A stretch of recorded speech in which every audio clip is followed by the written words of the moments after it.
session 2, which will feature a panel discussion on internationalization and the Indo-German Partnership in higher education. We are privileged to have distinguished panelists from both India and Germany to share their insights on this important topic.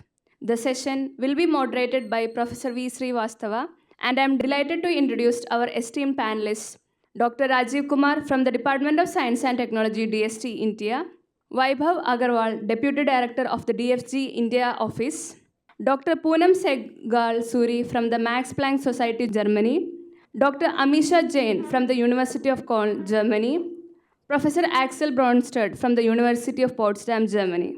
We look forward to a stimulating discussion on how these partnerships are shaping the future of education and research collaboration between our countries. Now, I hand over the stage to Professor Srivastava to take us through this session. Thank you. Thank you so much for joining in this session. And this session wishes to have opinion and discussion regarding how India and Germany can come together further for doing mutual research, also doing lot of academic partnership and with movement of students and faculty from both sides.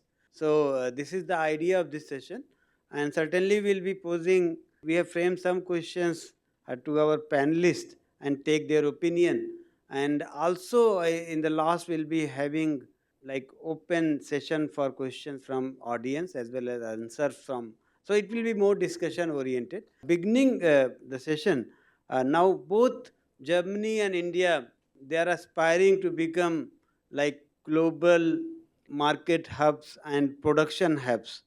Currently, Germany and India are fourth and fifth biggest economies in the world, and we are aspiring to go up the ladder. Certainly, and this will require the mutual cooperation of each of the countries among each other. And we have been doing continuous research with each other. There have been number of avenues. There are only few countries in the world with whom like India has a, a association via which also we are doing partnership. So IGSTC is one of them. So and there are only few countries with which India has such partnerships. So SEFI Prize is with France. Okay, we have one with UK and US. But after that, we don't have any bilateral agencies which are looking after this. That means Germany is very, very important for us. And because of that, these partnerships, we are doing a lot of research. Similar to IGSTC, we have DAD, which is there. Indian agencies like DST, DBT, Ministry of Earth Science, or other agencies are also coming together with different agencies of Germany and doing research. Like yesterday with DFG, INSA earlier has used to have a partnership where INSA fellows and young scientists or otherwise other young scientists can move to Germany for 2-3 months and study there or do simultaneous research within India as well as in Germany. But now it is being revised. So there are a number of Indian agencies which are there, which are partnering with German research agencies and coming up with various programs. Fortunately or unfortunately, both ways. Okay. Fortunately, that we have lot of funding available from Germany via various partnership. But the difficult part is that many of us are not aware.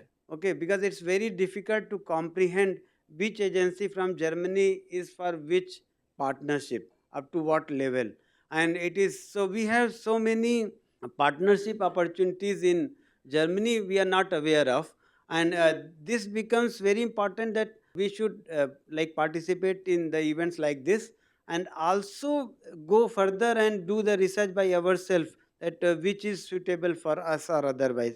So the idea of this discussion is to better understand all these opportunities, discuss further how we can go ahead. So what we'll be doing that I'll be posing some questions, and after that we'll be asking our panelists their views and opinion. How can we go ahead? Certainly we have framed some questions, but there are many questions which can be which will be coming during the discussion itself. So this is the now already we know. So we have Dr. Vaibhav Agrawal from DSG, Dr. Amisha is there. Okay, and then Dr. Poonam, Professor Axel, so and myself, so we'll be discussing this. We'll request you to pose questions in between also if you file. So there's absolutely no problem. So let us begin with some of the questions. If you wish, you can comment if you wish, Dr. Vaibhav or Dr. Rajiv. Can you comment upon this, what I introduced? Thank you, Professor Srivastava. So, actually, as you mentioned, the India and Germany, we enjoy very friendly relationship. We have a strategic relationship from government point of view. In science and technology, we have already supported the activities during last 50 years, and this year we are celebrating the Golden Jubilee celebration for science and technology cooperation. Many German agencies are here in India, present in India, like the DFG, DART, Max Planck Society, the Humboldt Foundation. So they all have here activity. Now, as a researcher, you need to find out where and which area is fit or which organization is fit for you. So what we'll do first, we'll make a short, brief remarks about activity of the DFG, then Max Planck, explain you, and then you can start asking us questions. So that would be the better way. What are the opportunity? First, we will explain you, and then you can ask us the question. So let us start with the DFG. So, good morning, everyone. I understand that in today's gathering, we have students and faculties from all over India for this particular, symposium, and you are basically representing various, institutions, universities from all over India. And so the idea behind this panel discussion is to basically give you a brief insight into the possibilities that exist. There are ample possibilities to collaborate both at the faculty level as well as if you are a student looking for a potential PhD position or a PhD student looking for a postdoctoral position in Germany. So I represent German Research Foundation, DFG. We have an office here in Delhi since 2006, and we are here because in Germany, of course, India is one of the strategic partner for Germany, and there is a strong interest within the German scientific community to collaborate with the best of the minds. And you all know Indians are very good in terms of their intellectual capabilities and as well as in science and research. Indian science is doing really well globally. And what we do here in India is we try to create framework arrangements with our counterparts in India, which is, of course, Department of Science and Technology, with which this year we are celebrating 20 years of our cooperation. And not only DST, there are other Indian funding agencies like Department of Biotechnology, Indian Council for Social Science Research, Indian Council for Medical Research, Indian National Science Academy, and to name other. There are few such Indian agencies with which we have been collaborating. Time and again, we announce joint calls, bilateral calls in which Indian and German scientists can submit a bilateral project, which is then reviewed, and if successful, funding is provided. Apart from that, we as a funding agency, we also have our own independent funding mechanism in which the PIs can collaborate with the German PIs basically can collaborate with international PIs all over the world and have them as international partners, invite them over to come over to Germany, spend time over there to organize workshops. We have mobility grants, and to name it, there are more such grant options which are available with DFG. So just in a nutshell, we are a funding agency. We support the entire spectrum of research, starting from anatomy to zoology, architecture, to basically you name the field, we fund research in those areas. We are not restricted to natural sciences. We fund both social sciences, humanities, art, literature, engineering, technology, you name the field basically. And we would be happy to take your questions to guide you further on how you should proceed. So with this, I'll hand over to my colleague Amisha Jain. Yeah, good morning, everyone. So the three of us or the four of us, we come from different organizations and we have different roles and aims. You just listen to the German Research Foundation.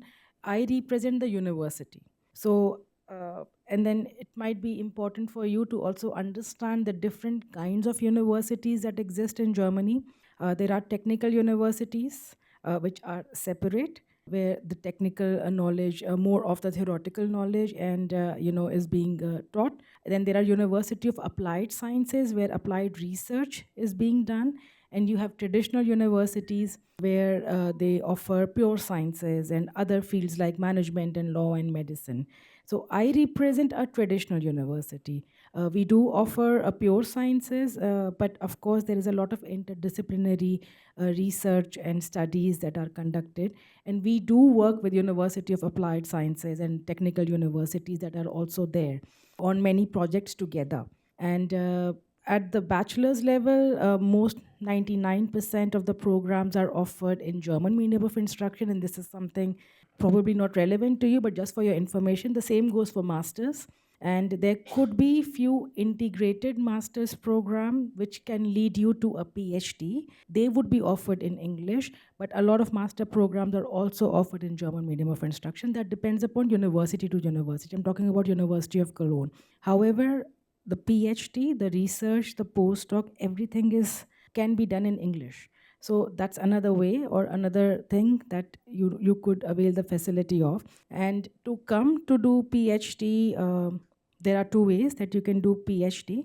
Either you could go to a professor and with your own research abstract and ask him or her whether they would be ready to supervise you. The other is there are graduate schools that are already established, which means they are called as structured doctoral programs, whereby a research is already ongoing and you become a part of that ongoing research. And normally you are supposed to finish your PhD within 3 years, and the graduate schools most of the times are completely funded programs. And you don't have to look for your own funding. But for your independent funding, you have to get your own independent funding. There is no tuition fee, and you have to take care of your own living cost depending upon the city that you are planning to live in. And we do have 7 or 8 graduate schools within the University of Cologne, or you could look at other universities and see whether there are graduate schools over there. And what happens is, if you're coming to do your research at PhD level, postdoc, or any other thing, then the university, look for the fundings that come from the German Research Foundation or the DST or the Indo-German bilateral funding. And that goes with for the faculties also who are looking for academic cooperations. Then for smaller activities, of course, institutions or universities can get their own funding, but for the bigger projects, then we look for Indo-German bilateral calls or German calls for funding, or the EU calls. That is why we are here to inform you about the various ways you can cooperate depending upon the level you are at. And and then if you have any questions, of course, we are here to answer. So now I'm going to give the mic to my colleague from a research organization, Dr. Poonam.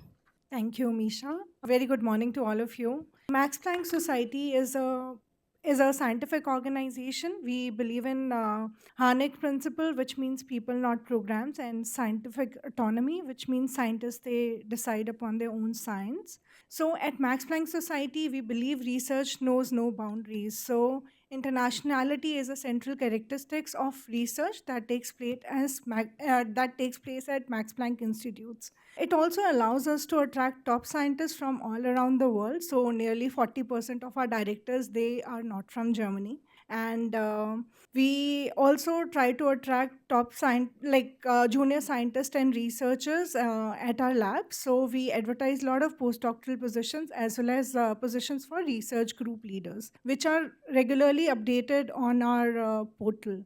India actually plays a very pivotal role for us, and it's a strategic partner for us. And Max Planck Society plays a very crucial role in strengthening Indo-German cooperations.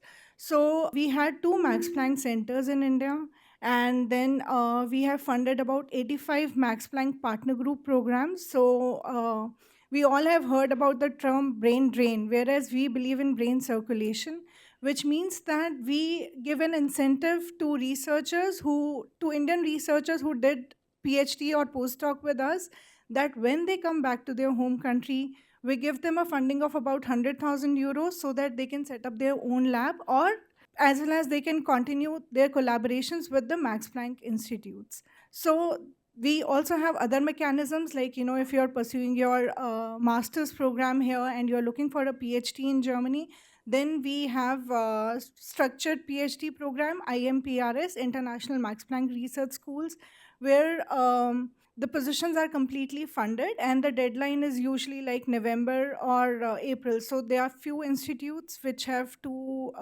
intakes in a year, and you'll have to refer to the website for details.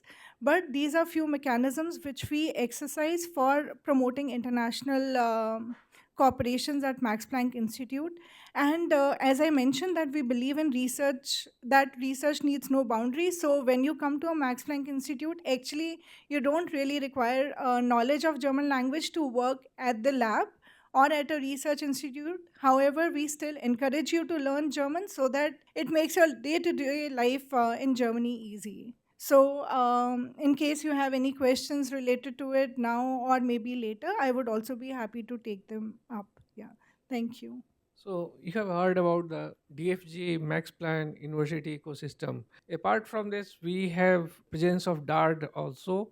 Today, representative from DART is not here, but on behalf of DART, I would like to inform you they have also very strong cooperation. Since 1960, they are in India. They have been supporting the student exchange program, faculty exchange program. Department of Science and Technology has formal agreement with all agencies, Max Planck, DFG, and DART. So under DART program, we invite the application from faculties where they can submit their proposal, joint research proposal, where they will have opportunity for having one PhD student. So that's a mandatory. One PhD student should be there in that research proposal, and that could be supported by DST and DART. Every year we invite the application from faculty. So if you are faculty, you need to find out your German researcher, German counterpart, and then identify one PhD student and then submit the application for us. So that's normally 2 years where we support 2 visits from each side each year. If you are a PhD student, you should encourage your faculty to find out that avenues and then submit the application. Apart from that, DART has direct MOU with all our IITs for supporting the faculty exchange program where faculty can go there, they can stay in Germany for short duration, learn there, do the research work, come back and implement the ideas in Indian lab. Similarly, PhD students can also go to the DART website and find the avenues, apply for the fellowships, and that would be fully funded by the DART. So these are some of the avenues. Now I would request Axel to mention about his university as well as the opportunity from his side. Okay, thank you. I don't want to add much to these funding opportunities, but one should be aware that there are different levels of internationalization, of course. And I'm not sure if on a bachelor level it is, recommendable to go for a joint or for a partnership in another country. I would recommend more on a master level. There might be exceptions. But I want to share with you some experiences which I had during the last decades or so. I come from an area of science, environmental sciences and water science, hydrology, which is international by nature, more or less. So water doesn't stop at the borders, and the issues are similar in different continents and different climate zones. They are similar, but also distinguishable different. And the students which I have experienced over the last decades, that's my time scale so far, they have been very open to international questions.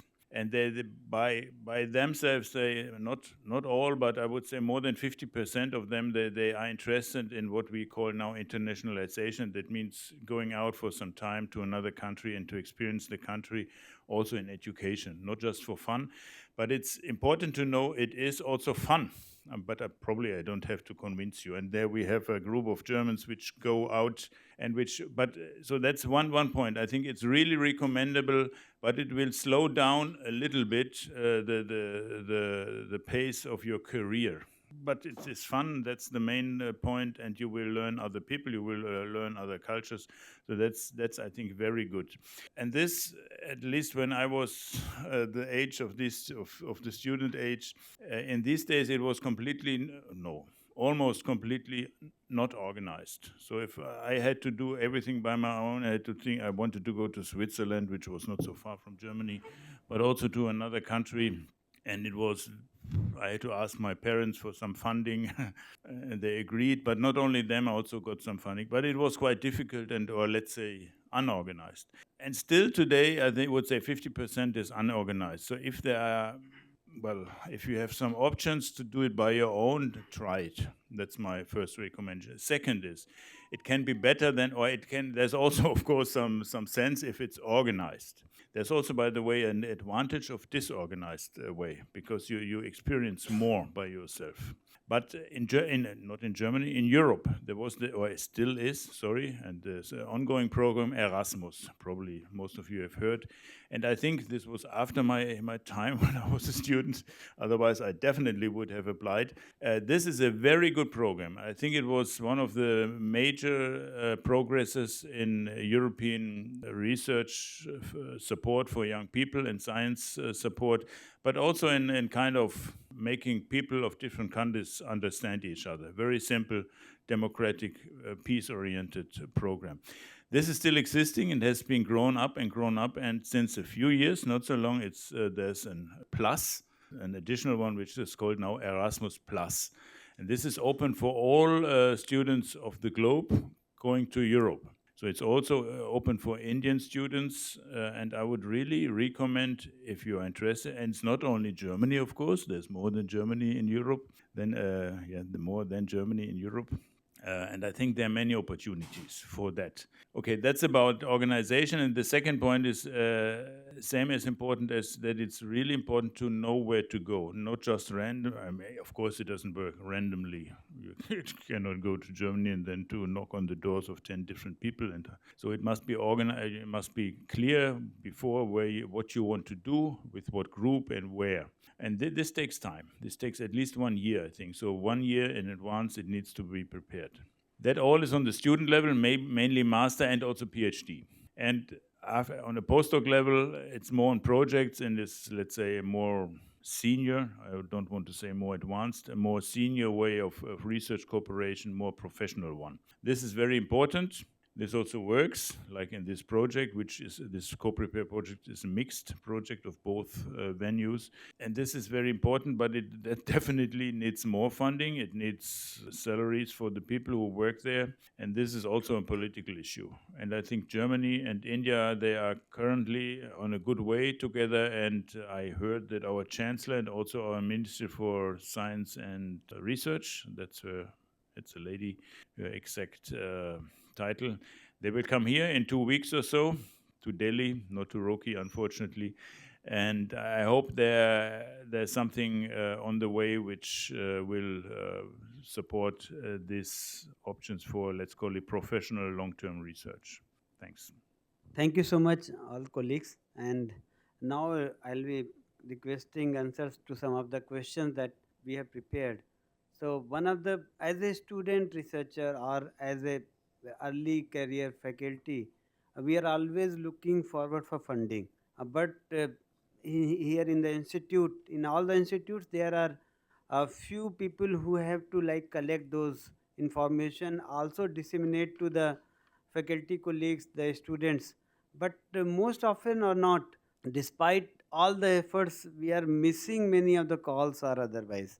Also, as a student, generally we get information, maybe here in Roorkee, it is sent only from 2 offices. All the information regarding the calls generally in Roorkee come from only 2 offices. One is the Dean's Rick office, so we have ADCI who sends all the information of all the calls which are open currently. And then for international, my office also sends lot of calls information. But most often as a student and faculty, we miss, or many times we are over bombarded, or we think, okay, the mail came right now, but I am busy and I'll skip that email, and later on we are not able to do. So how to look into, one is the perspective as an administrator, how to collect information regarding all these calls, because many of the calls, despite our best effort, we are missing and we find it later on. And then second option is that for the students or for the faculty, how to actually work on the calls whichever we are getting, and thereafter how to look after the calls which are not actually being told by the respective offices because they are not aware. So collection of the information related to calls. Okay, so if you have some, you can share your knowledge and wisdom regarding this. So that will be good.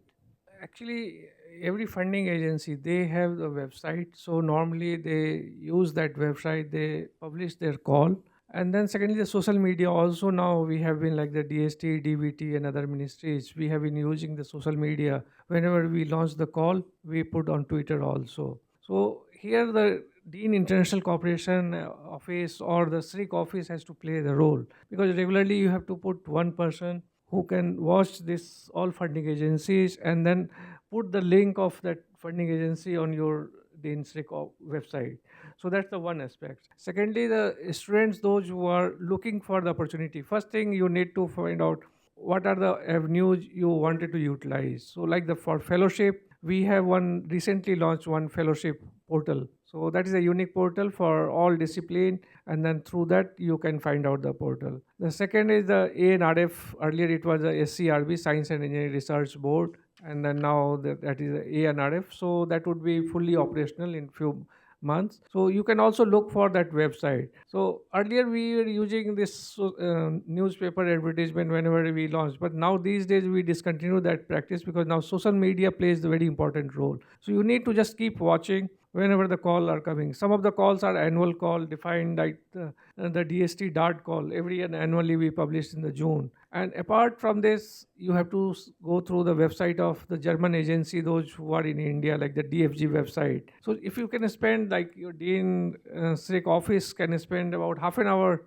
and then they can go through, or they can link their website, the what's new section of the funding agency where the calls are coming. They can link with their website, and immediately whenever the call is coming, it will appear on your website. So that could be one of the approach. And then from the other researchers also, whenever you find the avenues you are not eligible, or if you want to inform your fellow colleagues, fellow researcher student, you need to inform them that these are the opportunity. You need to avail that opportunity. Similar to DST, we have also, whenever we have a joint call with any of the international partner, they are very nicely, presented on our website.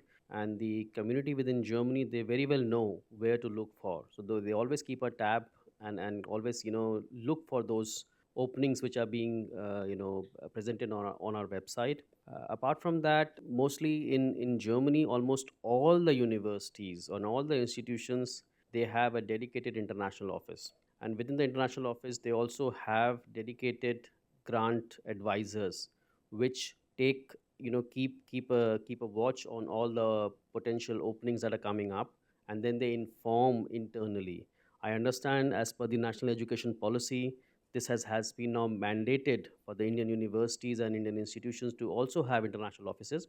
I mean, of course, all the IITs and top notch institutions within India, they also have international offices, and they're doing a good job in this regard. But yes, lots need to be done. And maybe a dedicated grant officer could be, a person could be hired that actually looks after all these things. I mean, there are ample opportunities with, even not just Germany, entire Europe, entire world. There are so many opportunities which are available. There is an organization called as Eura Access, which is about the entire, European countries, and the openings and options, possibilities that are available there. You go through their website, almost not just 100 but thousands of positions are advertised in Euro Access for all the different countries within Europe. So I think keeping a track of all the potential calls, because what we tend to do is, of course, we highlight it on our India website as well, on our German website, and whenever there is a call, we then connect and pass on those calls to the various international offices, to the Indian institutions as well. So, within the University of Cologne, our international office is divided into various departments. Out of that, Department 7 is focusing on research management. Their job is to find out the various national and international, international means the EU, calls that are out, and every month there is a newsletter that is circulated internally to the professors and to the students. And that is where, and then on the basis of those calls, we also hold regular webinars informing what are the ways you are supposed to apply to this call and what are the things you should keep in mind. So these are the regular features that the department 7, the research management department, is involved in throughout the year. And that is how, within the international office also, we have a dedicated team where these calls can be further applied to. And that is how all of this is internally regulated within the internationalization. I would like to resonate with most of the points that have been mentioned here. At Max Planck Institutes, we also have a dedicated grant officer who is maintaining the centralized database for all the calls that are announced along with the deadlines.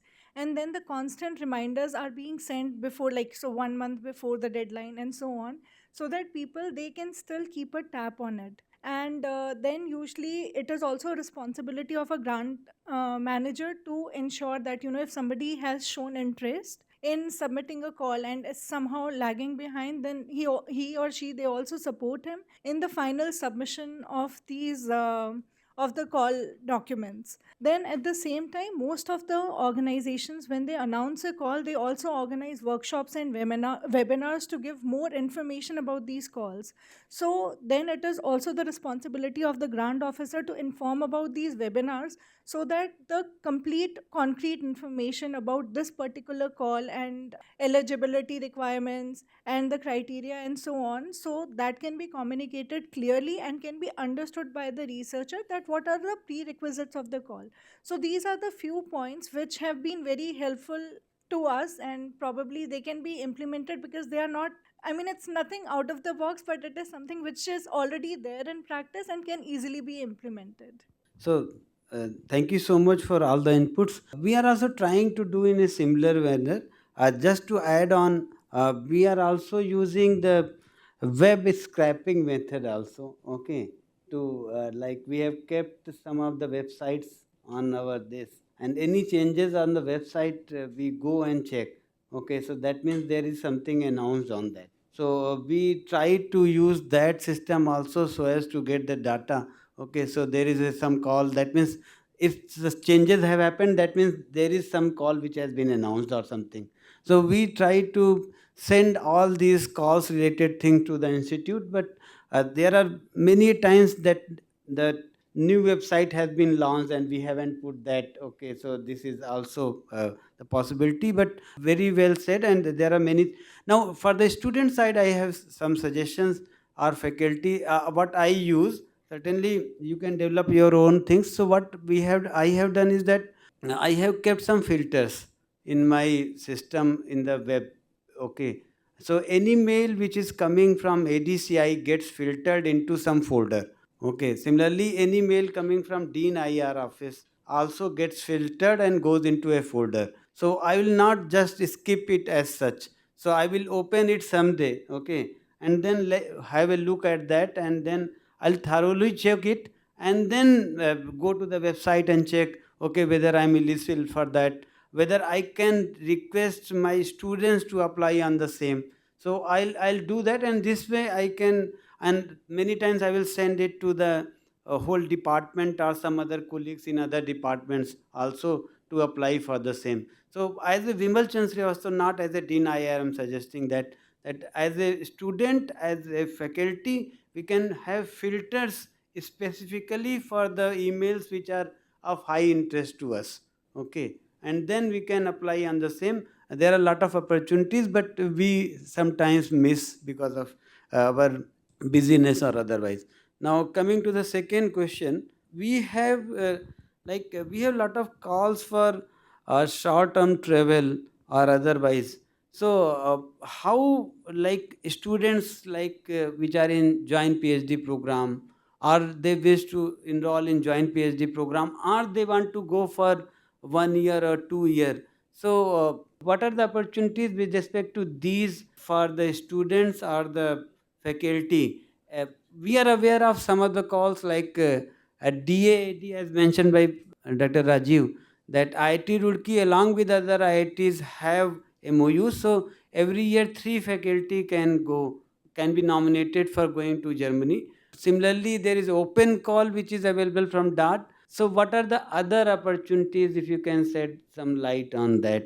Then the students can note down and also like apply for the same or otherwise. From Department of Science and Technology perspective, actually our main mandate is to supporting the research, not the education. So that's the boundary between Ministry of Education and Ministry of Science and Technology. So yes, we support after the PhD and beyond that, not below. So master and graduate students visit is supported by Ministry of Education. Under our bilateral program with the different countries, we have different modes. Like for PhD students, we have with the France, we have Raman Chapak Fellowship, and we support about 25 PhD students. So we invite the application every year, shortlist them, and then we send them to France.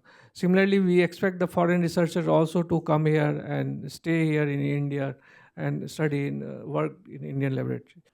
Other with the Germany, we have industrial R&D program. So under that, we support the PhD students, those who are willing to go to German industry, stay there for minimum 6 months and come back here. So that program is for PDF, postdoctoral fellows, as well as for the PhD students. With the DFG, we have launched recently, like the 2 years back, we launched the call one, the International Research Training Group. So here about minimum 5 faculties from India and 5 faculties from Germany, they need to write a proposal for International Research Training Group. And there would be opportunity for PhD students to stay in India, and then they can go to Germany also, stay there for 6 months to 1 year. And similarly, we expect the German researchers also coming here, PhD students, and that would be the kind of joint PhD program if the institutes have agreement.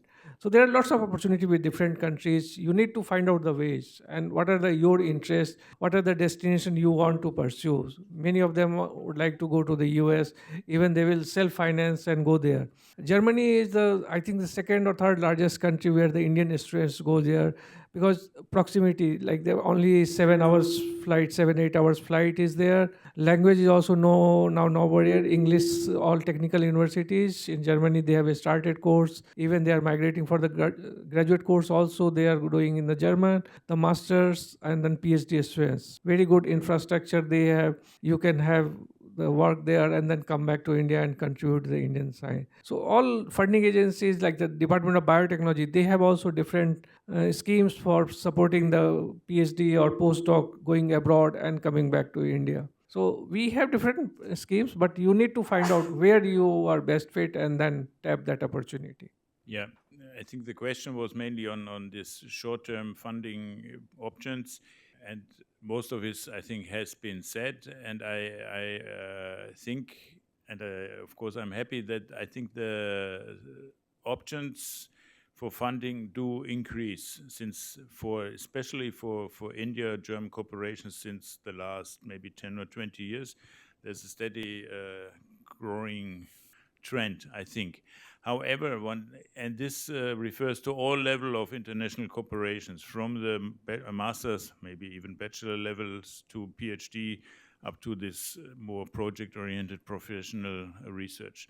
I think, and one should not forget, I want to emphasize again, because now we have been talking about the funding aspect, which is very important, because without money, it is very difficult. It's not impossible, but almost it's very difficult. On the other hand, the content is very important. And my experience is, but we are a very, let's say, active institute with a lot of projects. That's why maybe this is a little bit easier in this environment. My experience is, if there's a good idea for research, even on a master's or more on a PhD level, we will find some funding. But both is important. It's maybe, on the other hand, we had this nice co-prepare project. We had several master students from India in Potsdam, and there were several master students from Potsdam here in Rookie. Of course, that were so many. This was much supported by the funding opportunity through co-prepare. So it's both. But the content is very important. So if anybody or wants to go somewhere, it's important to have a good idea and to go, and even more than an idea, a plan, what to do, where to do, and whom to work with together. I mean, of course, from our side as well, we do not have any particular funding directly to support individuals to travel. But yeah, within project mode, this is very much possible. Apart from that, there is one organization called as Indo-German Science and Technology Center, IGSTC. They do have certain funding opportunities, but that's related to industrial internship for PhDs and postdocs. So they can apply. You could go to the IGSTC website and check for the opportunities that they offer. Of course, these applications do have certain deadlines, so that is something that you need to work on. Apart from that, for those students who are in the early stage of their PhD, the DAAD has a funding program called as Sandwich Model of PhD, in which you do initial years in India and the remaining 1 or 1.5 years or 2 years in Germany. What you need here is, of course, a German host who is willing to support your application. DAD's application process, I think the deadline is somewhere beginning of October every year. That means you have to plan accordingly that in October there is a deadline for submission of the application. Sometime in January, February, the decision would be out, and sometime in April, May, you will then start your research work in Germany. So you do your research partly in India, partly in Germany, but come back and defend your thesis here in India. For the University of Cologne, the short term exchanges are possible if the Indian institution and the University of Cologne has a partnership. So, this could be then we have a Cologne summer school that is completely funded and offered to all the partner universities of the University of Cologne all over the world. And that is one short term exchange that happens. The second is through cooperation between professors or departments from both the India and Germany, and then you can, as a part of a semester exchange, can go to the University of Cologne for student exchange. These are the two ways, and I don't see any other way. Yeah, for PhD, of course, joint supervision of PhD is also possible, provided your host institute in India, and then agrees, the supervisor agrees to have that kind of research to be done in the University of Cologne. Apart from that, for any kind of visit or study or research at the University of Cologne, you have to look for external funding. So actually, I would like to highlight upon the point that was mentioned by Professor Bronstadt. If you have a good concept that you would like to pursue on at Max Planck Institute, then it is possible to go to a Max Planck Institute during your PhD as well for a short-term fellowship. But this you can also do during your master's and bachelor's at Max Planck Institute. And the second possibility is that, like, we have a bilateral agreement with the Indian Institute of Science, Education and Research, where we host their master student at our campus for 9 months. So, if there is a bilateral agreement between two institutes, this is also something which is a very good possibility that can be explored to support joint supervision of PhD students. So, like, MPG has bilateral MOU with Indian Institute of Science, Education, Research, but I meant that in general, like, if you have a bilateral agreement with any other institute, like, for example, if you have bilateral agreement with the Max Planck Society, then it is also a possibility for a joint supervision. But as we mentioned yesterday, that in Germany it's bottom-up approach, so this interest should come from the researchers, then from the administrative stuff. Yeah. Thank you so much for all your inputs. So we now we understand that that means if you have to approach for funding for some joint master's degree or dual PhD degree or otherwise, then we have to approach MOE, maybe DBT, etc., as compared to for the science funding or technical funding agencies. So this is the broader difference that exists, and that there are opportunities certainly, as uh, told by our panelists here. So but we have to look for these opportunities. Now going further, like broadening our discussion, so I have the question that there are many institutes which are coming together and doing very well, like IT Roorkee and UOP have a very good cooperation, and these are being done via bilateral projects, and exchanges are happening. Now, if we want to go further beyond these two bilateral projects, because we are coming to the end of this co-prepare project this year, and now we see that we have published and that did tremendous work, and I have been informed by the UGC, the agency from India, that the work is more than satisfactory and they are very happy. But now, how to go further? One of the ways is IRTG. Okay, other avenues also looking forward for IRTG. Also, I'll request Dr. Weber to explain. Beyond that, what are other avenues possible? How can we go ahead, go for a bigger project? Maybe should we go for Horizon, or there are some calls which are like India, Germany specific, where we can apply for very big funding as compared to which was there in the co-prepare? This is the question. No, from agency point of view, normally we request the research community to express the interest, what they want. So these are the DARD one, the DFG joint collaboration, the PI to PI collaboration. These are the schemes for building the partnership. Now, beyond that, with several countries, we have this virtual center of excellence or network of researchers in different areas. So first, you need to give us some of the idea what you want to do, because as a funding agency, we can't tell you that do this first. So interest should come from your side, and let us know what kind of program you would like to pursue as a next phase of that program. So one option is IRTG. Yes, we are evaluating that. And then second, if you want to have some center of excellence in any identified areas, please let us know, and we will try to discuss with our counterpart funding agency like the Max Planck or DFG or any other the funding agency, and then we can establish that kind of. But we support the competitive research, so your research idea should be the competitive. Complementarity should be there, like what you are doing going to add on value, not like the German team are doing the same research and you are also continuing the same research. So complementarity should be highlighted in that proposal, that these are the strengths and weaknesses of the two sides, and if we join the hand, that would target would be achieved very quickly. So that is the second. And third is the team, building the team, because when PI to PI collaboration, that goes very well, but when you put 5 or 6 researchers together in network mode, always that will not go always very well.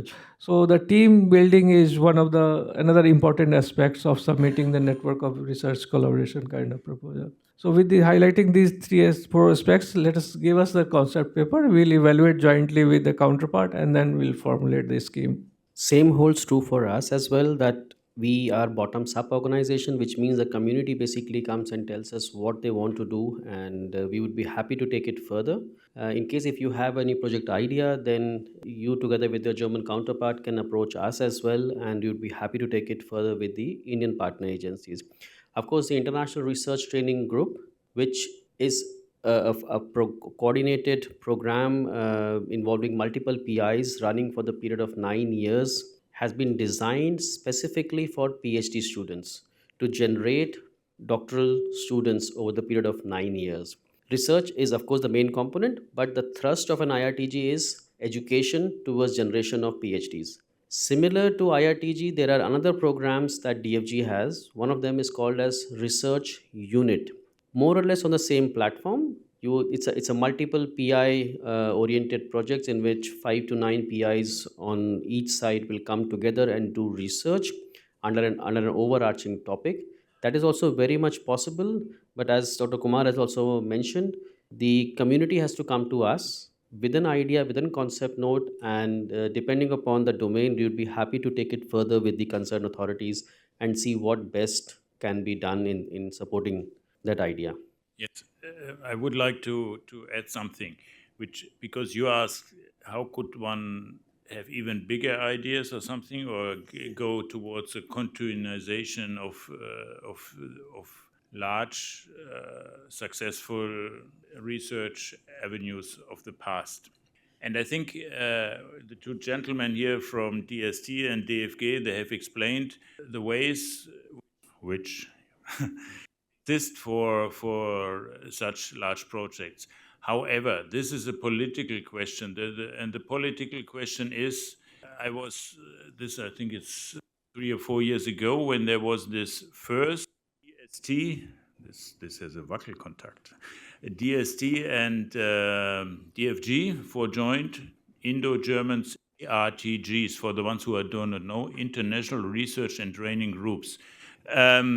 this was of course, the ones who were interested, they knew this call. There was no problem of dissemination of this call, and there were many interests. I remember the first webinar on this. There were more than hundreds of each side who were interested and who got the information. However, which is very important, because I think the politicians were happy about that there's so much interest in all the organizations. However, very important, there was no additional money.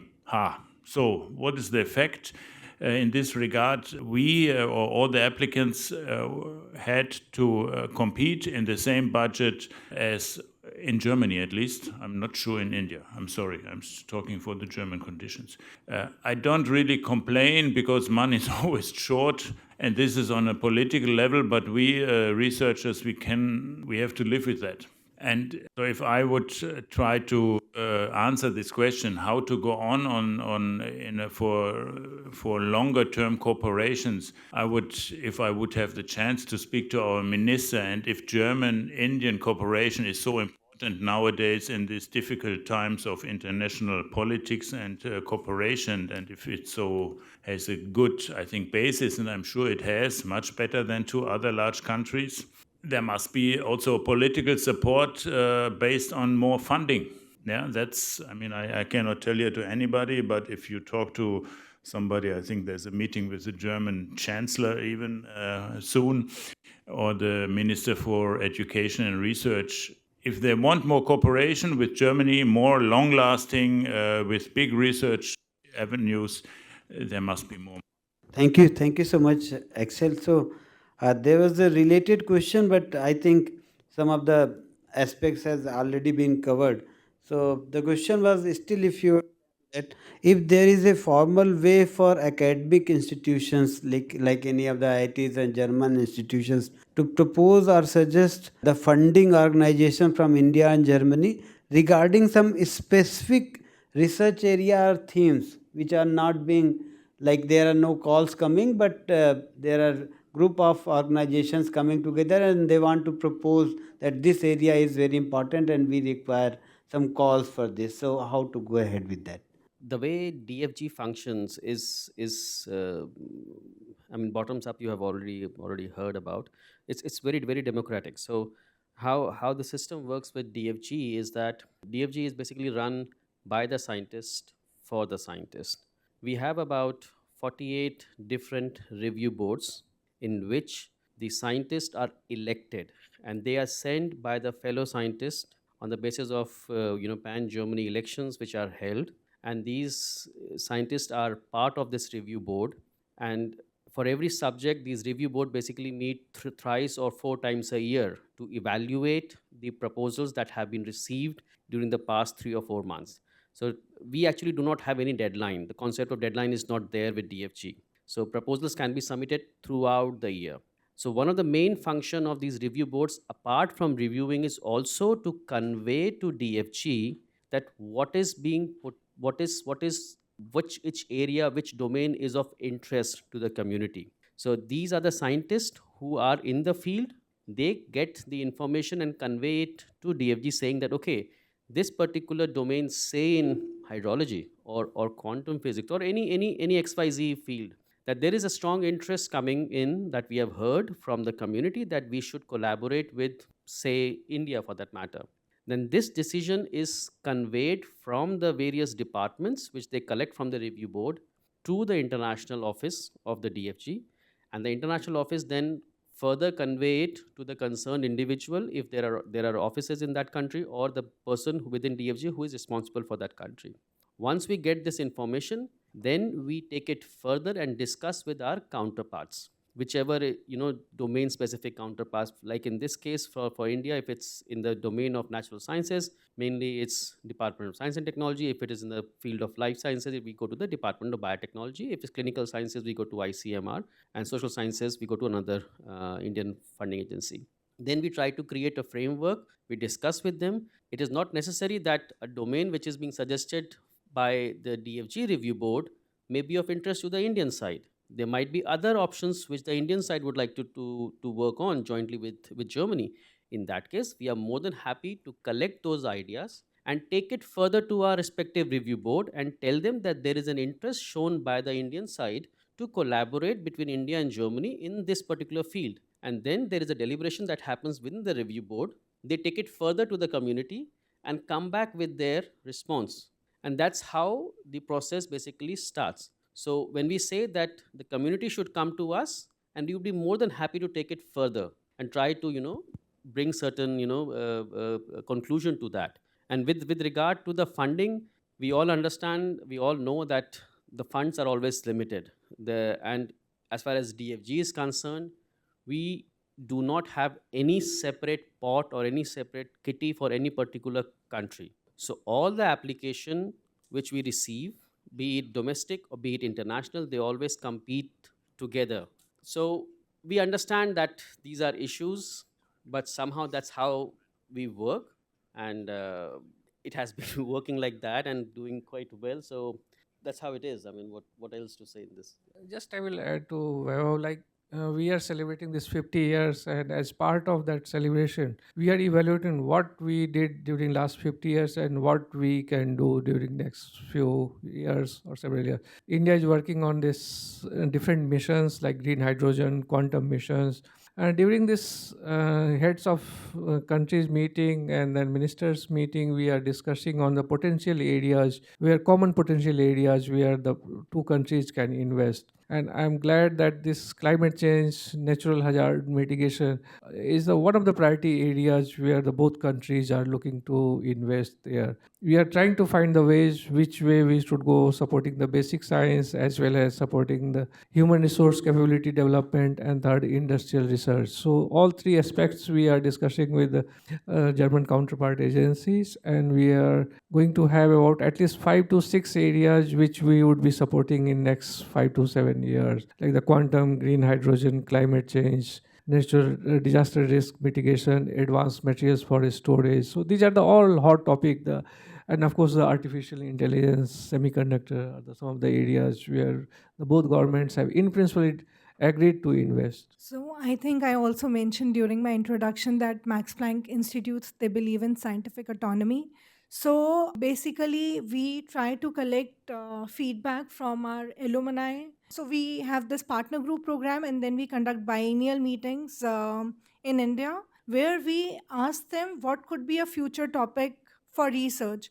So we had our last biennial meeting in 2023 where we asked them for a feedback on what would be the hot topics for research in 2035. When then we collected the response, and on the basis of these responses, we connected with our Max Planck Institutes, and there were already few directors who had participated in this partner group meeting. So we had a first-hand feedback on, whether these topics would be relevant for Germany or not. On the basis of this, we requested them to form a concept paper, and on the basis of this concept paper, then you can present these ideas that these could be futuristic areas for collaboration later on. Thank you so much. It was very interesting to know the things that the scientific community can propose in a way based upon their vision and the need of the society as well as the community. Also, there should be a need from both the partner countries for that particular research area, and then that can be taken care of in the further calls which are open. And now, this I'm coming to the last question. Then we'll open the discussion. This is, I don't know how much relevant, but there is a now global trend with respect to few things. With respect to students, they want to like go to the other countries, but certainly there is a preference, lot of preference nowadays coming, and which IIT systems, including IIT Roorkee, is like envisaging is that there is likelihood that the students will be willing to like venture into those degrees which are like joint or dual degree, having a flavor of India, because we have come up to a stage where the sophisticated instruments or software or the computational facilities are available at par with other countries. And now certainly going to other countries also helps in experience building, adding new vision to the respective domains, And this way, the partnership in the academic partnership is very important. Now, in India, maybe in Germany also, there is a concept of having like joint centers or joint campuses, maybe like post them having a small, like a office or center here in Roorkee, and we having vice versa. So that means, what are your opinion regarding these things? Because now India wants to become like global knowledge partner with other countries, and how, what is the perception and what is the viewpoint on this in German, like partner universities, as well as in the funding organization, or these, how they can help in this? So this is a little bit broader question, but this is the idea. What is your opinion regarding? So are your institutes doing something in this regard? Are they envisaging this, that this will happen, so we have to prepare ourselves for this? Well, maybe the colleague from Cologne can also talk more about them, because you have an office in Delhi, for example. I see two sides of this. Because everything costs money, as we have just experienced, and there's money is limited. So Potsdam, for example, we have a kind of office in South America, close to Sao Paulo. And I have also done research in Brazil quite a lot, but not in Sao Paulo. Brazil is huge, like India. And to make it short, I don't think this is very efficient, at least for us. It is efficient maybe for somebody who is close to there. That means one should organize this in an efficient way. I support the idea that there are people who are very, let's say, they are specialized in some strategic partnership somewhere in Germany, like in Potsdam in your case, or wherever. But maybe it would be better if this is an officer from the international office here in Roorkee who is in India, so who is working here anyway. And this person could come from time to time on a regular basis to Germany and to intensify this cooperation. It just comes into my mind, but this international offices somewhere, and maybe even campuses, which is a bigger issue, they must be efficient. It's not good to build up an administration and then to have no more funds for the scholarships, for example. So the efficiency is an open question. I like to reframe little bit. Okay, so the idea is that with respect to campuses is the later thing, but joint or dual academic programs where there is a teaching in a physical way, or in a virtual way also, because a lot of executive programs and COVID has taught us a way of the online learning also. So the only not the campuses, but for these programs, I require your opinion. Okay, I agree.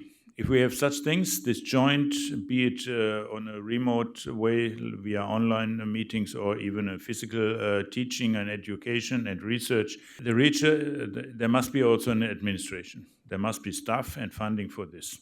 Yeah. You are right. So at University of Cologne, for the past 7-8 years, we are offering a double master's program in the field of management with all the three IIMs, A, B, and C. And with the double master program, it's relatively easy because, of course, you are not mixing up the courses. So 1 year of study you do at University of Cologne and at the management faculty, and the second year of study you do at either of the IIMs who are a part of this program. But last year, after COVID or during the time of COVID, we started offering a online master's program, but that is offered with partners in Europe and the University of Cologne. So 2 year master's program completely online, and then this was the first step. Plus with India now, we are at the moment in writing the course framework of a joint master's program together with our partner in Pune in the field of hydrology and geography and water sustainability, environment. environmental sciences. So we have got to go ahead from our rector or from our administration to plan this joint master's program, and this will be a first joint master's program with an Indian university that we will offer. And as Professor Axel already mentioned, the role of the India office of the University of Cologne is very important too, because we are looking at many aspects like quality administration or quality management of both the countries regarding the program, the credit transfers, and then how India office can also offer support with respect to intercultural competencies from both the sides. So this is how they are integrating the regional offices into their compulsory joint masters program, and this will be a start. This has happened after having this academic relationship for 10 years now. And as you already know now, it's a bottoms up approach. The first step is to get that connection with a professor from both the institutes or the university, and then come to this level to offer a joint master's program. What exactly are the guidelines in the program will depend upon both the institutes independently. There are no certain guidelines, but I think DAAD has released a report whereby they have mentioned, if an Indian institute or university wants to offer any joint master program, double degree program, dual degree program, then the German universities are advised to refer to that booklet, and the Indian universities too. I think most of you are already aware of that. This would be, yeah. Roorkee was one of the key partners in Yes, writing now, so you that don't booklet. Yes. exactly that you're right. We were also asked, because we from University of Cologne were already offering a double masters program, so we were also a part of that working committee. But yes, this is something that we advise to our university to also refer to when they are getting into these cooperations. So I guess thank you so much. Now it is the time for questions and discussion with the audience as well. So any questions from the audience, any student or faculty colleague or the guest, they want questions to be answered. The questions I may have missed. Okay. Hello. Yeah, I'm Swara Vijay. I'm a faculty at the Department of Civil Engineering, IIT Roorkee. So I have my own experience and I'm sharing this. So as far as I'm concerned, being in the science and technology and the faculty, most of the things you have said are important, but also obvious to me. The point I would like to highlight that we don't live in a world, all in a country where the resources are uniformly distributed, and the system you have been talking about is actually providing resources to the resourceful. So are we, and this point I'm making because just go to and talk to any PhD student here. Most of the PhD students are work in isolation. They don't feel that they are part of a larger community, and it takes a lot of time, especially Indian students. I have come across, because I did my PhD from Germany. We didn't talk about that. We were always going to conferences. We were always talking and so on. We don't have much support for our students going for international conferences. I mean, you can ask here. I mean, we don't have a system actually, so we always have to struggle. So what happens is most of the students they feel that they are in isolation and they don't have a career afterwards. And of course, we are also, we have almost 250, 300 students every year graduating this number. So, of course, not everybody can be absorbed by the university or academia, but at least we should find a system or adapt in a way that we provide resources to those people who think that they don't belong. So, and the funding agencies, of course, promote excellence and everything. But imagine a poor guy from a village in India. I mean, he or she can never can go to Olympics because of the resources. And we really need to highlight this. I mean, we are highlighting in different forums, and there it's working. So I think our funding agencies should really, really think about it. I would like to know your opinion, or I really would like to hear more on that. Thank you. I don't agree with your remarks that funding is getting the person who is already resourceful. We are supporting the competitive research through open call. We invite the application. You have to write the proposal and approach the funding agency. No funding agency will come to you and ask, take this money, I have this money and you take. You have to approach. Like for the PhD students, we have this, like SCRV has opportunity for supporting the international travel support for attending the conference. The criteria is your paper should have been accepted by the organizer and definitely you will get that funding. So a student has to approach the funding agency, apply for attending the international travel and getting the international travel grant. Similarly, for the joint projects, also small projects we support, and we try to provide the forum where the students can go abroad, not only do the research but learn the culture also. And when they mix with the foreign students, see the culture, the way they have been pursuing the research, and if they come back and implement the culture, definitely the entire ecosystem will change. What we see in the European countries, the independent research, when the PhD students go there, the guide will give the freedom to do the research. Whenever they have problem, they will come. And then weekly evaluation or monthly evaluation they do. They ask the questions during the interaction meeting. So that kind of culture we are missing in Indian institutes. I had interaction with several PhD students, those who came back from the abroad, and they tried to implement here. But yes, it will take some time. These students have to take the lead and change the system here in the lab, implement the scenario. So I would just like to rephrase what you said. So funding only comes to those who are more aware. So, if a student like PhD should not be used only to do research, but it should also be used for creating a connection, a network. So if you are going to a scientific conference, then only you can network and meet people, and then you'll be more aware. You can apply for different funding opportunities that are available. Max Planck Society and University of Cologne, we also do a grant writing workshop annually where we advertise all the funding programs and how you can actually apply for it. And it is a very open announcement, so it's not limited or restricted to our alumnus or something of that sort. But what we require is participation, equal participation from the PhD scholars to be a part of it. Any other question? I want to follow up exactly from that question. I think one of the aspect that was missed on that was whether I think you didn't answer this.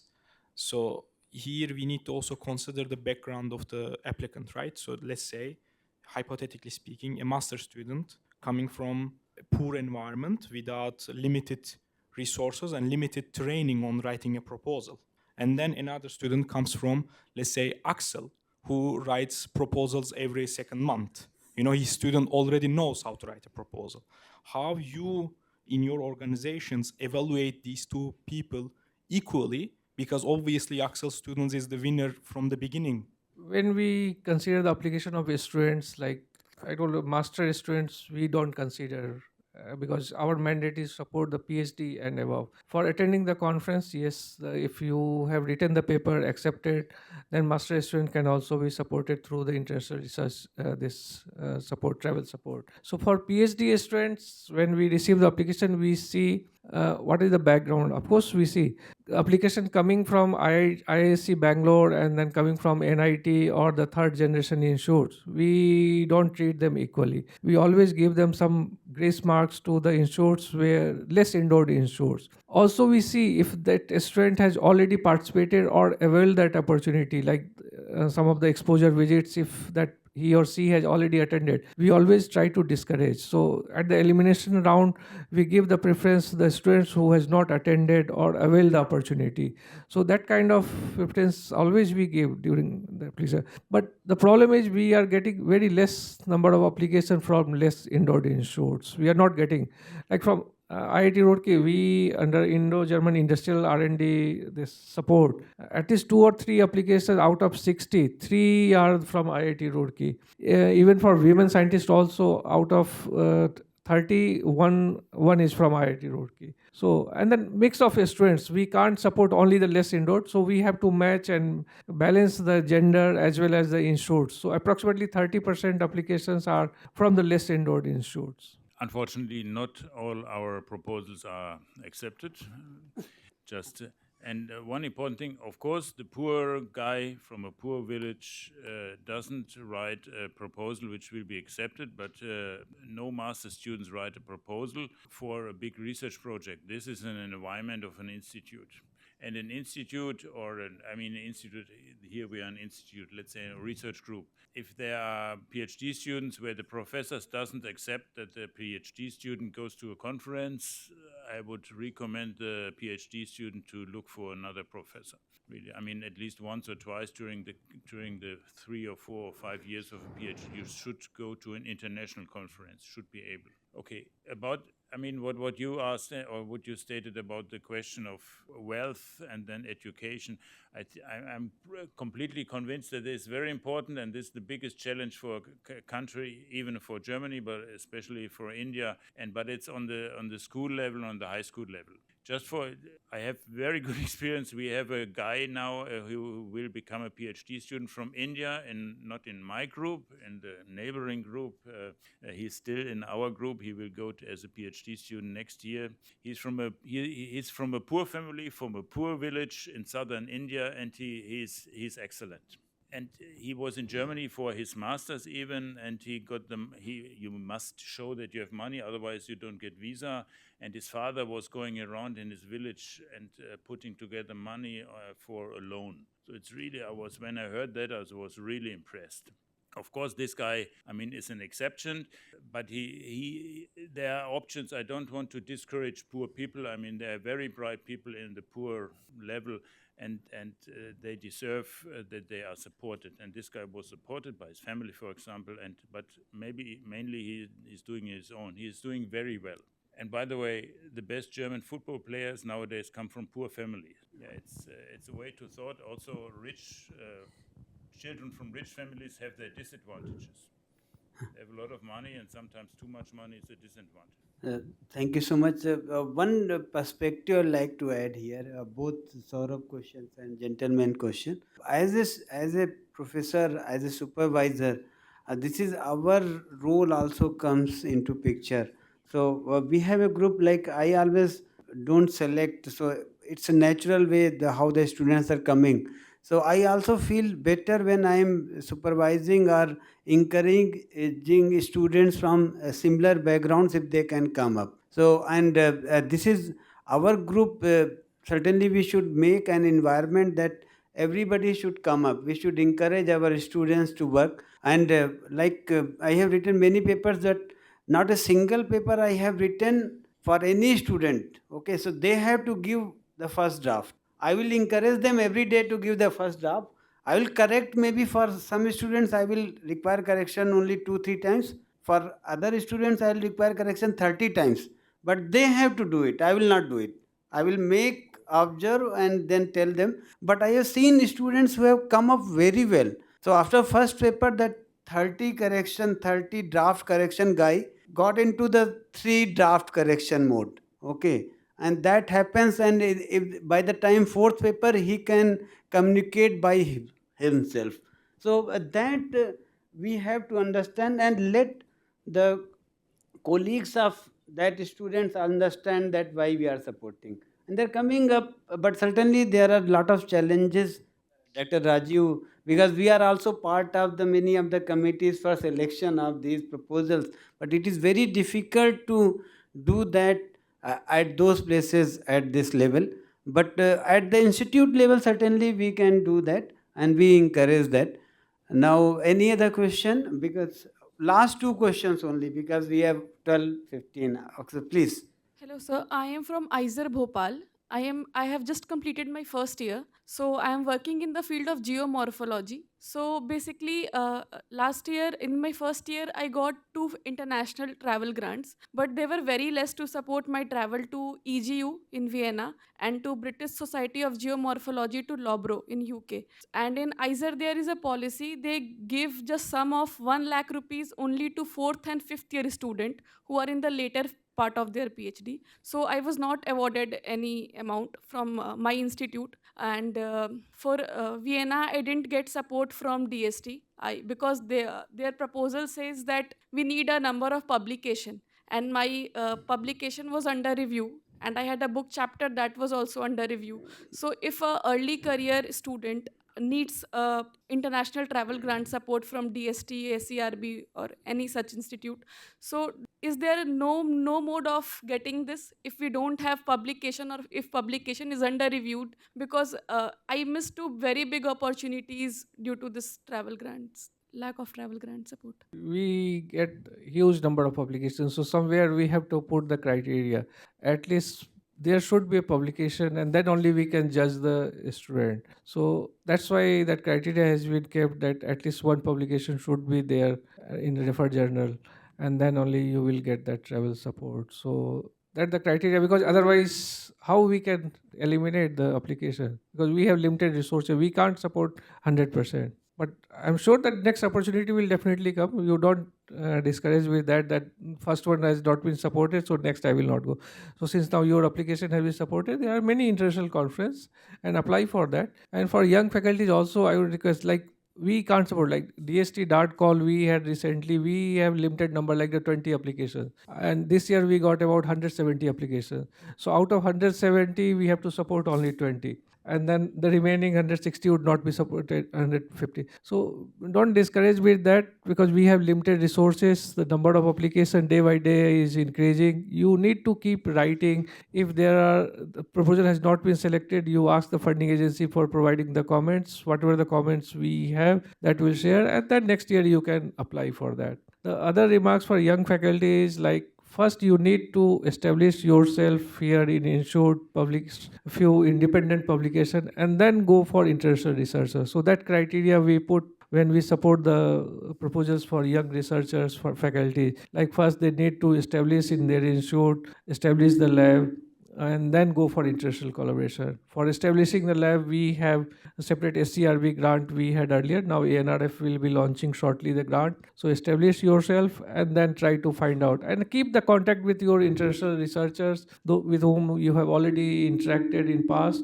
So that link you can use when you are eligible to apply for international grants. Thank you. Thank you. Just to add what young lady is suggesting, in my group also there is a similar thing. So what I tell that the students, see, you have to participate like you have come to Roorkee. So this is very good. So you have to need to interact with everyone. Here also you can interact with friends and colleagues from Germany.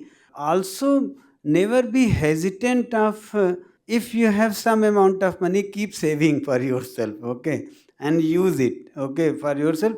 Certainly your supervisor can help in some ways, okay, and he will help if he or she has money, and if he or she finds that you are doing fabulous work, okay. So keep doing that, and then don't push yourself in the first year. Certainly writing a good paper is better than going for a conference, but you can have interaction in many other ways, which is more important, and you will be giving the opportunities. I suggest first year PhD students or otherwise to go for a review paper initially, and maybe then you can approach the funding agency, still they can give you, okay. So don't, your first year is also as important as for launching for you, okay. If you can write a okay review paper and you get it published, you are eligible for sub research, that conference grant, then you can go. All writing paper also will help you. Maybe you can help your seniors in writing that paper. So that will be. So there are many ways you can.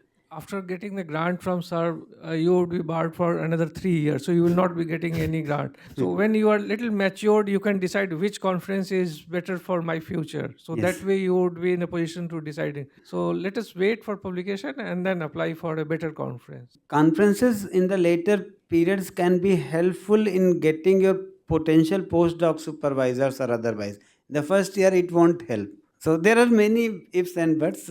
Thank you. Any other question? Last question only. Then you can interact later on. If it is good, we don't have last question, so we finish with this. So thank you so much. There have been many key points that I have noted, and I like to summarize. And certainly there are a lot of opportunities for this. I found that the points that I have added, there are certain lot of dedicated grants, like institutes can have persons for like looking forward for various grants. So there should be dedicated persons. We are doing, but certainly many times we require more persons as compared to one. So we should have a team. There is a one Euro access, maybe Weber, you can clearly tell the website if you can possible. So that will be great. So there is a website called Eura Access, EURAXESS. Also for PhDs. I mean, they have basically all the positions which are open in sciences are advertised for the entire Europe. Also includes the travel grants for participating in conferences. You can look at those website and see. Yeah, of course, and you can enroll yourself to the Euro Access newsletter so that you will get all the information on timely fashion. I think Professor Srivastava, you mentioned about Horizon as well, Yes. the European Union grant, and the EU delegation to India has a dedicated team based here in Delhi itself, in the EU, the embassy of the EU here in India, and they are conducting a lot of activities time and again to disseminate the information about all the Horizon calls and all the EU calls in which India can also associate itself with the potential European partners. In many of the calls, DST is the co-funding agency, DBT is a co-funding agency, and on an average, anytime I think more than 700 calls are there on open at the European Union website. So I encourage the faculty and even the students to have a look at it and discuss with your faculty members, your supervisors, what best can be done. So there's another point which was like most of the funding agencies they organize webinars, okay, clearly highlighting the things they are expecting in the call. So we need to participate in that. Also, but the IIT systems or any other institutes needs to organize these calls, participate directly into the call, and maybe organize a separate webinars. We are here in Roorkee also, we are trying to organize different types of workshops for our PhD students or master students, telling them regarding these calls, also preparing them for various research things during their career. Also, for joint PhD, this is work for me, like approaching for MOE or any other funding agency which can give funding for this. There is a growing like things with respect to joint PhD, joint master's program, and the universities are preparing. DAD also prepared a document for like going for these things where Roorkee also contributed. We wish to participate further in these joint masters, and we'll certainly discuss in person with maybe Cologne or Potsdam regarding these things. There is the opportunity for virtual center of excellence, and now this is the job for Ankit to do further. Okay, so we have to come forward for these things, and then only we can go further with respect to getting funding at a higher level and inviting people and PhD scholars at a higher number, maybe 30 and 50, these numbers. So this is good idea. And also with Max Planck Institute, there is a lot of partnership opportunities for, because it is not a specific, it is like open type of systems where the scientific driven. So we have lot of opportunities for collaboration, maybe via partner group meetings, okay, establishing partner groups. So we look forward for that. And also finally, we have lot of opportunities for discussion during this conference itself, symposia, and we'll discuss further. I'm very thankful to all the panelists for giving nice input, and for the audience for listening to us and maybe noting down some points that we have discussed, and it will be helpful to the mostly our PhD students, master students, and the early career faculty colleagues. And the administrators need to work together further for helping all these students and colleagues for doing research in a collaborative way. I wish that we have more opportunities for meetings, and I wish all the success to the symposia. Thank you so much.